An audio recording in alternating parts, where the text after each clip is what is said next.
Americans saddled with student debt got some interesting news over the weekend.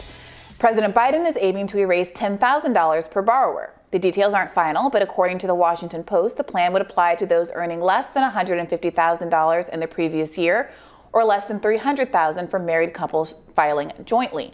Here to discuss whether Biden will make good on this campaign promise and if it's a satisfactory solution to the issue is Astra Taylor, author and organizer. Welcome, Astra. Thanks for having me. So let's start with that second part first. Is this a satisfactory promise, especially in light of the promises Joe Biden made on the campaign trail? Absolutely not. So the Biden administration floated this proposal saying, what if we cancel $10,000 for individuals making under $150,000? We have to be very clear that this does not even meet the minimum threshold of Biden's campaign promises. So on the campaign trail, President Biden promised to cancel an immediate minimum of $10,000 for every borrower across the board, and to cancel all undergraduate student debt for people who attended public colleges and private and public HBCUs and MSIs, minority serving institutions. So we're not even at that minimum threshold. And the problem, in addition to $10,000 being inadequate, that's not even, a small percentage of a lot of people's interest that is accrued over time. The income cap will have perverse consequences. By attempting to filter out 3 to 5% of borrowers at the top, you're going to create the necessity to have applications for people to apply for this relief, which will, in practice, leave millions of people tied up in red tape and unable to get the debt relief that they are entitled to. Because they're not willing to fill out paperwork?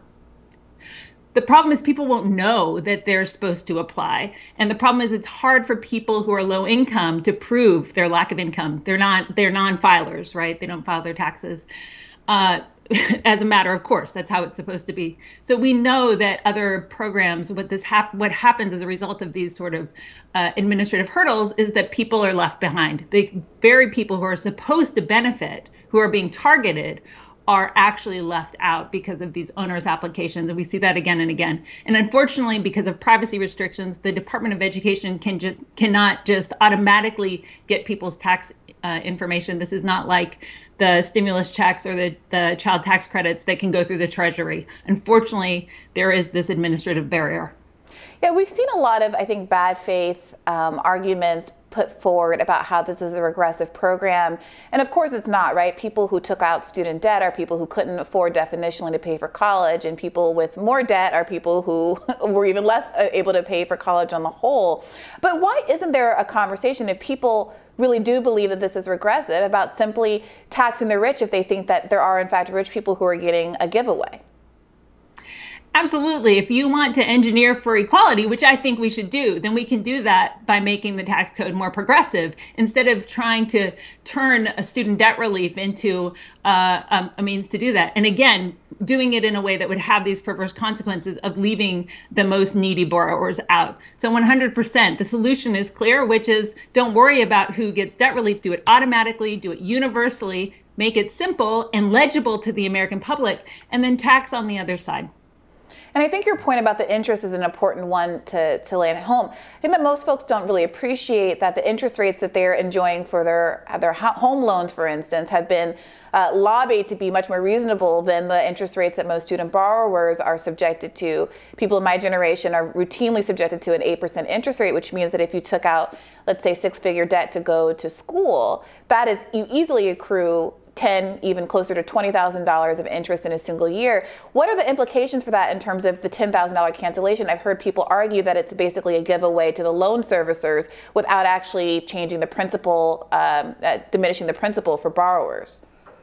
Yeah, in fact, the CEO of SoFi, a refinance company, said, yeah, just do the $10,000, right? I want to get back into business. The problem is that, exactly as you say, interest on student loans is comparatively high. Look, after after COVID hit, mortgage borrowers got historically low interest rates, sometimes less than 3%.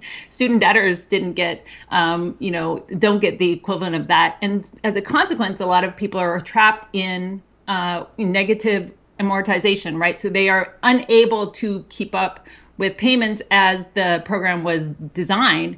And so essentially they're stuck in a debt trap. This is why you see, these stories where people borrowed $20,000 and now they owe $40,000, $50,000. And that's why people need this relief. We need to act. And it's important to note that, this isn't some part of American history that's, etched into stone. Student debt was trivial. It was something that the federal government didn't even bother keeping tabs on into the late 90s. It's exploded. It's almost doubled in a little over a decade. So, we can wipe this out. It doesn't have to be this way, and we can fund education another way. We can provide free public education for all instead of forcing people to mortgage their futures to get an education and have a chance at upward mobility. Biden remains unpopular. Many Americans feel like this help, like many others, are past due. So what's the alternative? Allison Gill, host of the Mueller, She Wrote podcast, actually posed this question in a Twitter thread, writing, if Biden forgives $10,000 in student debt and you decided you won't vote for Democrats because you want $50,000, I have a favor to ask. I'm being 100% serious. Call up a parent of a slaughtered student or a loved one at Robb or in Buffalo, or a family member, someone at Sandy Hook or Colorado. Tell them you've decided to help elect Republicans who will keep allowing mass murders because you didn't get enough debt relief. She goes on to give more examples like that. What is your response to this critique? My response is that this is completely a ridiculous comment that's not serious. I don't know who this person is. But the fact is, I'm not hearing student debtors say things like that. What I'm hearing is student debtors trying to push the Democratic Party to do something that is incredibly popular. Contrary to the myth, student debt cancellation is popular with people who didn't go to college, with people who don't have student debt. In fact, it's more popular with people who never went to college than people who went to college. This is something bold, something legible, something life-changing that President Biden could do with the flick of his pen. That would show the American people that there's a reason to vote for Democrats, that they deliver when they can on their promises. Now, I wish that they could do a lot more than that. But one thing about student debt that's so unique is that it can be canceled without going through Congress, without legislation. And so it's a kind of litmus test for the Democrats.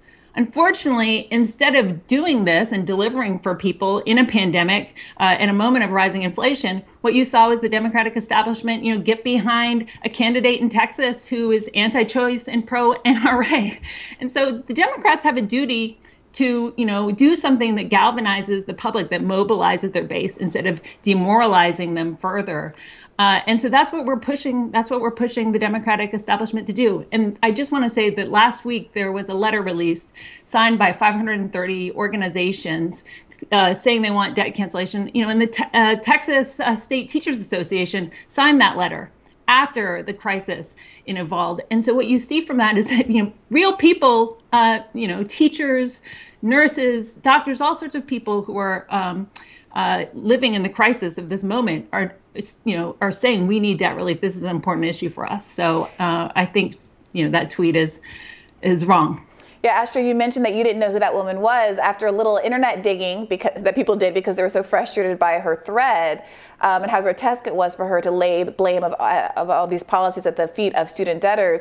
People discovered that she herself had her student debt canceled by the Biden administration through one of the narrow programs for disabled veterans, and also that she had received over $50,000 in PPP loans for her podcast to stay afloat during the pandemic. So people found this to be a rather bad faith comment. Thank you for joining us and unpacking some of these issues, Astra. Thanks. We'll have more Rising after this.